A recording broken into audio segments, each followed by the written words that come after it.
देखो next topic जो हमारा है वो हालांकि अर्धचालक भौतिकी से डायरेक्ट कनेक्टेड नहीं है, लेकिन इसी के अंदर अगला टॉपिक आता है कि डायोड का यूज़ हम दृष्टिकारी के रूप में कैसे करेंगे। तो डीसी और एसी के बारे में हमें जानना जरूरी है ताकि वो आर्टिकल समझ में आ पाए।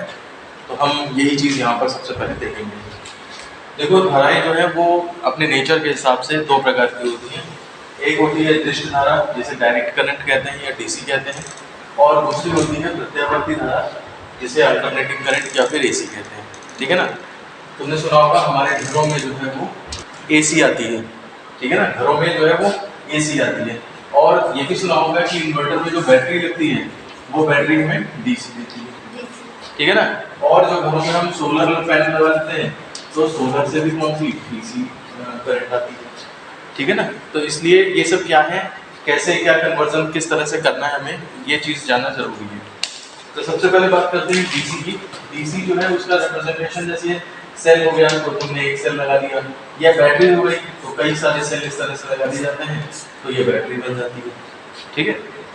और इसमें फिर तुमने कोई लोड रेजिस्टेंस इस तरह से जोड़ दिया, ये सर्किट हो गया। तो इसमें ये सेल जो करंट देगा वो इसके पॉजिटिव टर्मिनल से निकलती है और नेगेटिव टर्मिनल से अंदर घुस जाती है। और हमेशा ऐसा ही होता रहता है। ठीक है ना, हमेशा ऐसा होता रहेगा, इसकी डायरेक्शन कभी चेंज नहीं होती है। वैल्यू भी इसकी कांस्टेंट हो जाती है। जैसे मान लिया 5 एम्पीयर की करंट निकल रही है तो हमेशा 5 एम्पीयर निकलती रहेगी। अब वो बात अलग है, बैटरी धीरे धीरे डिस्चार्ज होती चली जाए तो करंट की वैल्यू कम हो जाए, वो एक अलग बात है, अदरवाइज कांस्टेंट रहती है। अगर हम इसका समय के साथ ग्राफ बनाएं, टाइम इधर है और करंट इधर है, तो शुरुआत में जो 5 एम्पीयर करंट निकली है वही करंट इस तरह से लगातार बनी रहेगी। मतलब इस दिशा में है तो इसी दिशा में वो लगातार बहती रहेगी। अगर कभी उल्टा बह जाए ना तो हम फिर नेगेटिव डायरेक्शन में बनाते हैं उसे, लेकिन ये हमेशा जो है वो पॉजिटिव डायरेक्शन में ही रहती है। ठीक। अब बात आती है कि अल्टरनेटिंग करंट की बात। अल्टरनेटिंग करंट सोर्स को सबसे पहली बात तो इस तरह से रिप्रेजेंट किया जाता है, एक वेव की तरह रिप्रेजेंट किया जाता है। ठीक है ना। कई इंस्ट्रूमेंट ऐसे आते हैं जैसे एमसीबी आती हैं, उन एमसीबीज में भी अगर वो एसी के लिए यूज़ करनी है तो उन पे यही सिंबल बना देते हैं, बस हल्का सा ऐसा कर दिया, इसका मतलब तुम अपने आप जानो कि ये तुम्हारी एसी में यूज़ होगी जा करके। ठीक है। अब इसके साथ तुमने मान लिया वही लोड रेजिस्टेंस यहाँ पे जोड़ दिया, तो यहाँ पर जो है वो डिपेंड करता है, ये जो सिंबल रिप्रेजेंट करता है ये एक साइकिल को रिप्रेजेंट करता है, एक वेव को रिप्रेजेंट करता है। ठीक है। इसका मतलब ये हुआ कि कुछ टाइम के लिए ये इस तरफ बहेगी सर्किट में और कुछ टाइम के लिए ये उल्टी दिशा में बहेगी। अब ये कितना टाइम के लिए उल्टी दिशा में बहेगी, कितना टाइम सीधी दिशा में बहेगी, ये चीज़ तुम्हारी डिपेंड करेगी जाके इसकी फ्रीक्वेंसी पे, इसकी आवृत्ति पे। ठीक है। घरों में जो आती है, घरों में जो फ्रीक्वेंसी आती है वो तुम्हारी 50 हर्ट्ज आती है। तो इसका मतलब 1 सेकंड में क्या हुआ, 1 सेकंड में इस तरह की जो साइकिल्स हैं, ये जैसे एक हुई जा करके फिर ये 2 हुई जा करके, ऐसे करते करते 1 सेकंड में तुम्हारी 50 साइकिल्स जो है वो डेवलप हो जाती है। यानी कि 1 सेकंड में 50 बार करंट इधर रहती है, ये पॉजिटिव साइकिल हाफ साइकिल है, और 50 बार जो है करंट जो है वो उल्टे में रहती है। ये ग्राफ हमें कुछ और भी बताता है।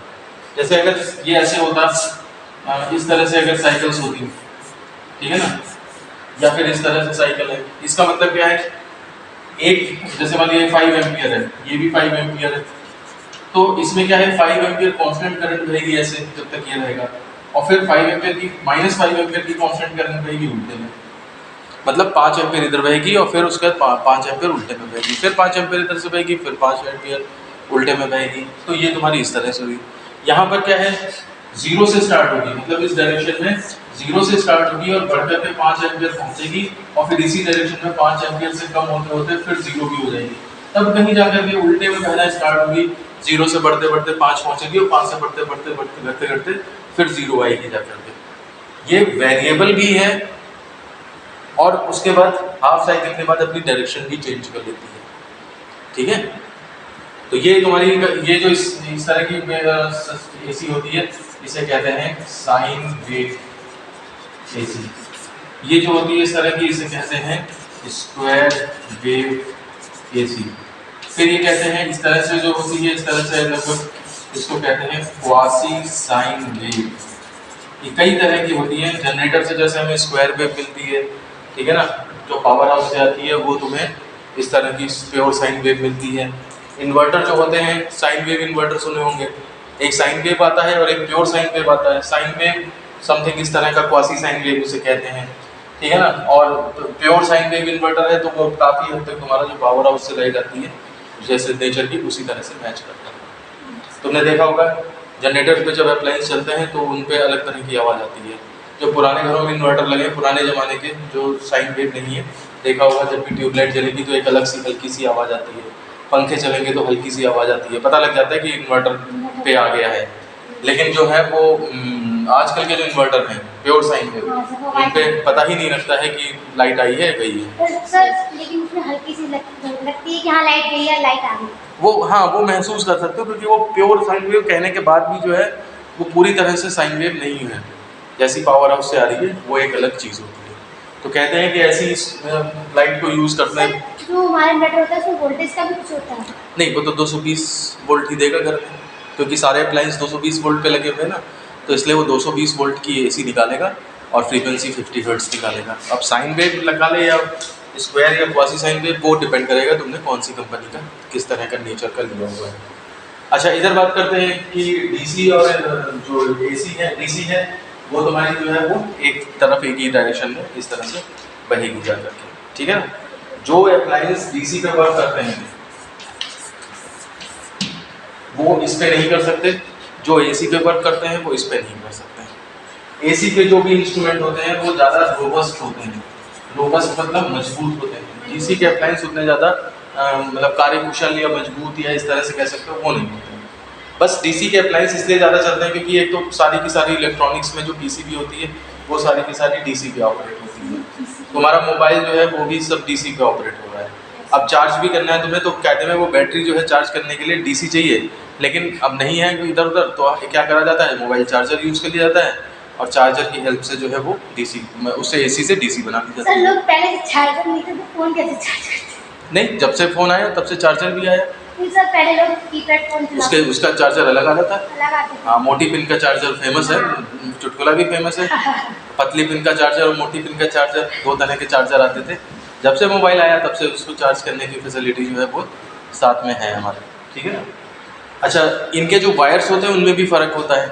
जो डीसी होती है, जैसे एक वायर है तो डीसी जो है वो पूरे वायर में बहती है, पूरे वायर में बहती है, पूरे वायर में मतलब अंदर बाहर सब जगह बहती है। लेकिन जो एसी है, एसी जो है वो केवल तार की सतह पर बहती है, तार की सतह पर बहती है। मतलब अगर तुमने ये वायर लिया इस तरह से तो ये केवल सतह पे बहेगी इस तरह चारों तरफ, अंदर नहीं बहती है। तो ये जो है वो तार की सतह पे बहती है। इसी वजह से क्या है, ज़्यादा मोटा तार लेने से कोई फायदा नहीं होता। लोग क्या करते हैं, इसीलिए कंपनियां क्या करती हैं, पतले पतले कई तार लगाती हैं, ठीक है ना। तो पतले तार लगाने से क्या होता है कि सरफेस पे बहेगी तो अंदर के उससे मतलब ही नहीं है, पतले पतले बनाओ ताकि सरफेस ही सरफेस रह जाए बस। तो जब भी तुम एसी का तार छीलोगे ना तो तुम्हें अंदर से खूब सारे तार निकलेंगे, फिर उनको उमेटा जाता है और फिर उसके बाद कहीं जोड़ दिया जाता है। तो वो वही मतलब है, तार के अंदर नहीं बहनी है करंट, इसलिए मोटा तार लेने का फ़ायदा ही नहीं है। तुम कई सारे तार लो और उनको ऐड करके या सीधा सीधा रख के और केबल बना दो, ठीक है। यहाँ पर क्या होता है, यहाँ पर सिंगल वायर ज़्यादातर लिया जाता है। यहाँ तक कि सोलर पैनल से जो तार आता है इन्वर्टर तक उसको भी देखोगे तो तुम उसके अंदर भी सिंगल वायर होता है क्योंकि वो डीसी होता है, ठीक है ना। अच्छा, कुछ होती हैं ऐसी कि कुछ एप्लीकेशंस ऐसी होती है जिसमें हाई फ्रीक्वेंसी एसी की ज़रूरत पड़ती है।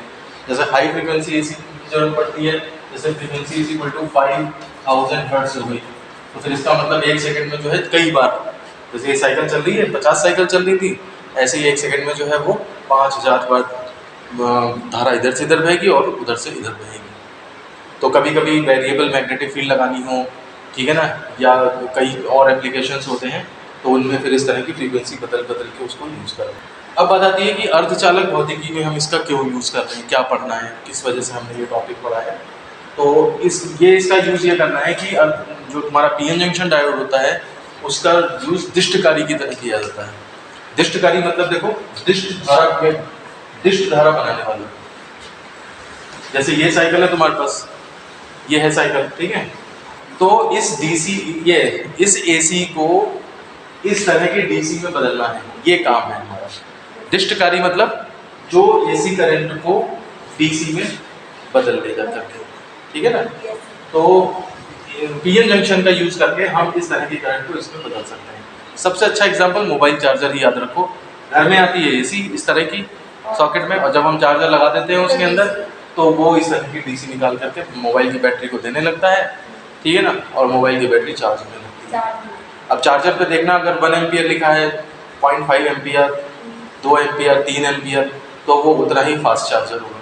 फास्ट चार्ज का मतलब क्या है, करंट की वैल्यू बढ़ा देते हैं तो बैटरी में रिएक्शन जल्दी होने लगते हैं तो मोबाइल जल्दी चार्ज हो जाता है।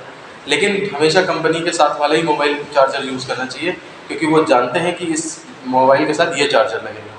अब पता लगा फास्ट चार्जर है, तुम नॉर्मल मोबाइल के ऊपर लगा दो उसे, तो वो चार्ज तो उसे कर देगा, लेकिन उसकी बैटरी उस लायक नहीं बनी है कि वो हैवी चार्जिंग सपोर्ट कर ले। वो चार्ज तो हो जाएगा जल्दी, चार्ज होता रहेगा, और बाद में बैटरी पता लगा जो साल भर चलती थी या 2 साल चलती थी वो 6 महीने चली। तो इसलिए जो चीज़ जिसके लिए बनी है वो उसी के साथ यूज़ करी जानी चाहिए। तो ये कुछ जनरल कंसेप्ट है एसी और डीसी के बारे में।